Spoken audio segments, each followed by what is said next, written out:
জাকসু নির্বাচন নিয়ে আরো জানাতে জাহাঙ্গীরনগর বিশ্ববিদ্যালয় থেকে সরাসরি যুক্ত হচ্ছেন সহকর্মী দেওয়ান ইমন। ইমন, আপনি আমাদের জানাবেন জাকসু নির্বাচন নিয়ে সর্বশেষ কি তথ্য রয়েছে আপনার কাছে, সেই সাথে ক্যাম্পাসের পরিস্থিতি কেমন দেখতে পাচ্ছেন?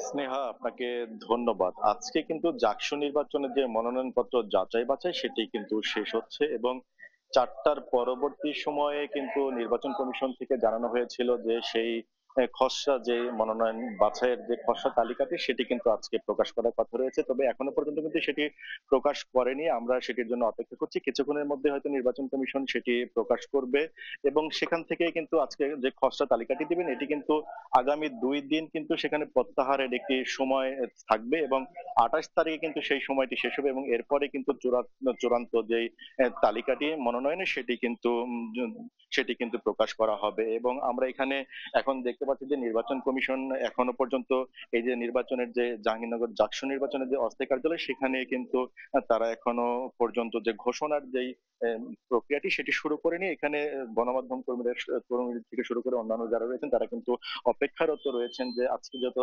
যাচাই বাছাইয়ের পরে যে মনোনয়নপত্র বা- প্রকাশ করা হবে সেই অপেক্ষা। এছাড়া যদি ক্যাম্পাসের পরিবেশের কথা যদি বলি, যে নির্বাচন কমিশন বলেছে যে বেশ কিছু কার্যক্রম তারা ইতিমধ্যে শেষ করেছে, সিসি ক্যামেরা থেকে শুরু করে অন্যান্য যে সমস্ত কার্যক্রমগুলো নিরাপত্তার সাথে সেই সমস্ত ব্যবস্থা তারা বলছেন যে এগুলো নেওয়া হয়েছে। তবে যারা প্রার্থী রয়েছেন, শিক্ষার্থী রয়েছেন, তারা যেমনটি বলছেন যে এখনো যাদেরকে ছাত্রত্ব শেষ হয়ে গিয়েছে তাদের কিন্তু তারা কিন্তু এখনো হলে অবস্থান করছেন এবং বহিরাগত যারা তারাও কিন্তু এই ক্যাম্পাসে প্রবেশ করছেন। এদিকে কিন্তু এখনো পর্যন্ত নির্বাচন কমিশন বা বিশ্ববিদ্যালয় প্রশাসন জোরালো বা কঠোর কোনো অবস্থান নেই এমনটি কিন্তু অভিযোগ করছেন। এছাড়া কিন্তু আমরা দেখছি যে এই যে জাকসু নির্বাচনের তফসিলের পরে মনোনয়ন বাছাই আজকে শেষ হয়ে যাচ্ছে। কিছুক্ষণের মধ্যে যে যে খসড়া সেটির তালিকা সেটি কিন্তু প্রকাশ করা হবে। তবে কিন্তু আমরা দেখেছি যে এই তালিকাতে এখানকার যারা নির্বাচনে যারা প্রার্থী হয়েছেন সেখানে বাদশাস এবং ছাত্র শিবিরকে আমরা কিন্তু দেখেছি যে তারা তাদের যে প্যানেল সেটি ঘোষণা করেছে। তবে ছাত্র দলকে এখনো পর্যন্ত প্যানেল ঘোষণা করতে দেখিনি। তারা যেমনটি বলছেন যে আগামীতে আজকে যেই মনোনয়নপত্র যাচাই বাছাই শেষে যেই খসড়া তালিকাটা করবেন সেখানে সেই তালিকা পাওয়ার পরে ছাত্রদল বলছে যে তারা তাদের যে প্যানেল সেটি ঘোষণা করবেন।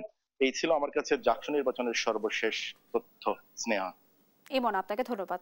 দর্শক, জাকসু নির্বাচন নিয়ে সর্বশেষ তথ্য জানাচ্ছিলেন আমাদের সহকর্মী।